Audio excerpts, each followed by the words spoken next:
ପିଲାମାନେ ଆମେ ଦଶମ ଶ୍ରେଣୀର ଇତିହାସର ପ୍ରଥମ ବିଷୟର ପ୍ରଥମ ପାଠ ଭାରତୀୟ ଜାତୀୟ ଆନ୍ଦୋଳନରେ ଗାନ୍ଧିଜୀଙ୍କର ଆବିର୍ଭାବ ଆମେ ସେ ପାଠଟି ସମ୍ପୂର୍ଣ୍ଣ ପଢ଼ି ସାରିଛୁ।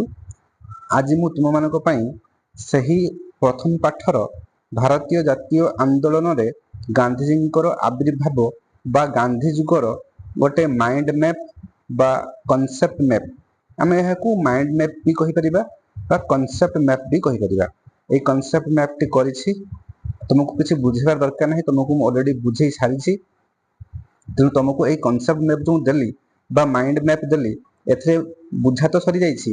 ତୁମେ এই ମାଇଣ୍ଡ ମ୍ୟାପ୍କୁ ଭଲକି ପଢ଼ିବ ଏବଂ ଏହି ମାଇଣ୍ଡ ମ୍ୟାପ୍ ଯେମିତି ମୁଁ ତୁମକୁ ଲେଖିକି ଦେଇଛି ଠିକ୍ ସେଇଭଳିଆ ତୁମେ ଖାତାରେ ଲେଖିବ ଏବଂ এটা ଏକ ପ୍ରକାର ଜିଷ୍ଟ ସାରାଂଶ। ତୁମେ ବହିଟା ସେ ପ୍ରଥମ ପାଠ ସମ୍ପୂର୍ଣ୍ଣ ପଢ଼ି ସାରିଲା ପରେ ବୁଝିଗଲା ପରେ ତାହାକୁ ମନେ ରଖିବା ପାଇଁ ଏହି ମାଇଣ୍ଡ ମ୍ୟାପ୍ ବା କନସେପ୍ଟ ମ୍ୟାପ୍ଟି ତୁମକୁ ସାହାଯ୍ୟ କରିବ, ହେଲ୍ପ କରିବ। ସେଥିପାଇଁ ଏହି ମାଇଣ୍ଡ ମ୍ୟାପ୍ ବା କନସେପ୍ଟ ମ୍ୟାପ୍ଟି ତୁମ ପାଇଁ ମୁଁ କରିଛି।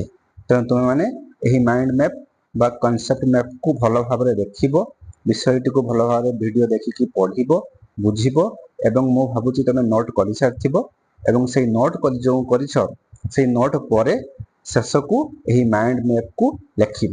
ମାଇଣ୍ଡ ମ୍ୟାପ୍ ଲେଖି ସାରିଲା ପରେ ତାକୁ ମନେ ରଖିବ ଏବଂ ତାପରେ ପ୍ରଶ୍ନାବଳୀ କରିବ ଏବଂ କରିକି ମୋତେ ଦେଖେଇବ। ବର୍ତ୍ତମାନ ଏହି ମାଇଣ୍ଡ ମ୍ୟାପ୍କୁ ମୁଁ ତୁମକୁ ଶୋ କରୁଛି। ଭାରତୀୟ ଜାତୀୟ ଆନ୍ଦୋଳନରେ ଗାନ୍ଧିଜୀଙ୍କର ଆବିର୍ଭାବ ପୁରା ସିଷ୍ଟମାଟିକାଲି ମୁଁ ପ୍ରଥମରୁ ଶେଷ ପର୍ଯ୍ୟନ୍ତ ଲେଖିଛି। ତୁମେ ଏହି ମାଇଣ୍ଡ ମ୍ୟାପ୍କୁ ଦେଖ ଭଲକି, ସ୍କ୍ରିନଶଟ୍ ନେଇଯିବ। এটা ରହିଲା, ସ୍କ୍ରିନଶଟ୍ ନେଇଯିବ। ମୁଁ ସେଥିପାଇଁ ରଖୁଛି କିଛି ସମୟ, ତାପରେ এটা ବି ସ୍କ୍ରିନଶଟ୍ ନେଇଯିବ, ତାପରେ ଏଟା ନେଇଗଲା, ତାପରେ ଆଉ ଅଛି।